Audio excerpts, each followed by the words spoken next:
And there shall be signs in the sun, and in the moon, and in the stars. And upon the earth, distress of nations with perplexity, the sea and the waves roaring, men's hearts failing them for fear, and for looking after those things which are coming on the earth, for the powers of heaven shall be shaken.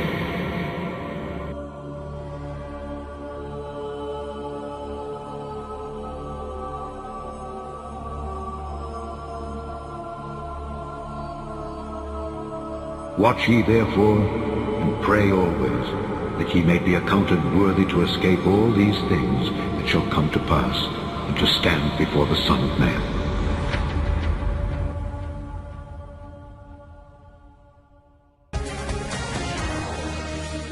Black hole sun, won't you come wash away the rain? Black hole sun, won't you come? Whole new meaning on that song lyric, Black Hole Sun. Scientists at NASA have given us some amazing images, and they've discovered there's actually an enormous dark hole over our sun. Corey Powell's editor at large, Discover Magazine, here to look at these images. Nice to see you, Corey. Yeah. What is this? Weather map on the sun. You'll notice part of the sun is missing. So this is a picture of the sun in ultraviolet rays. What you're seeing is this is 3.5 million degree plasma erupting from the surface of the sun.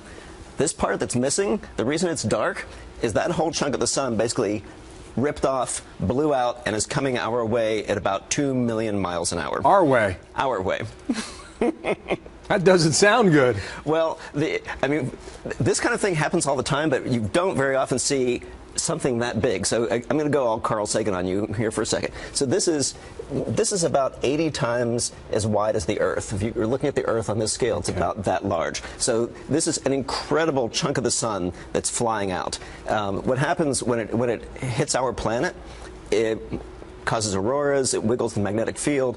The thing you really worry about is it can disrupt your GPS, it can mess with your communication satellites, it can mess with your power lines. Is that like a solar flare? Or? So yeah, so these hot spots are where things are, it's where the things are really kind of intense and bubbling. This is where it's basically reached the point where it just kind of completely blew off.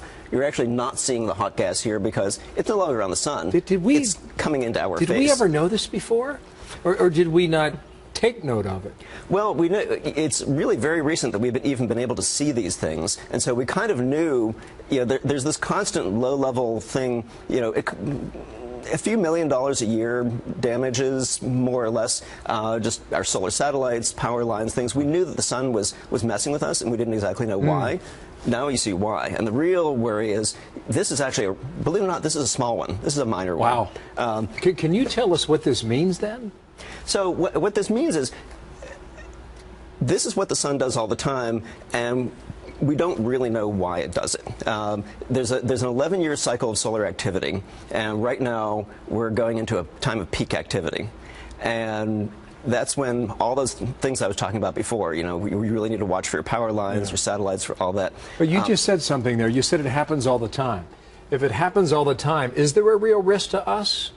Well, or are we just noticing now? Well, there's two parts. I mean, there's stuff like this. Like I said, this is actually not even a particularly bad one. So this is what happens all the time that we weren't really noticing, that now we're starting to understand and forecast. But there are much more intense ones. There was a giant solar flare in 1962, right before we really had a whole lot of satellites, an even bigger one in 1859. Wow.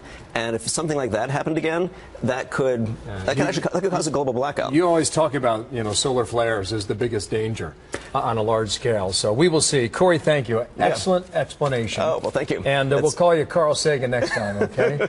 Cool? Yeah, millions and millions of Earths would fit in this picture. Yeah, nice. There you go. Thank you, yes. Corey. All right, Jamie.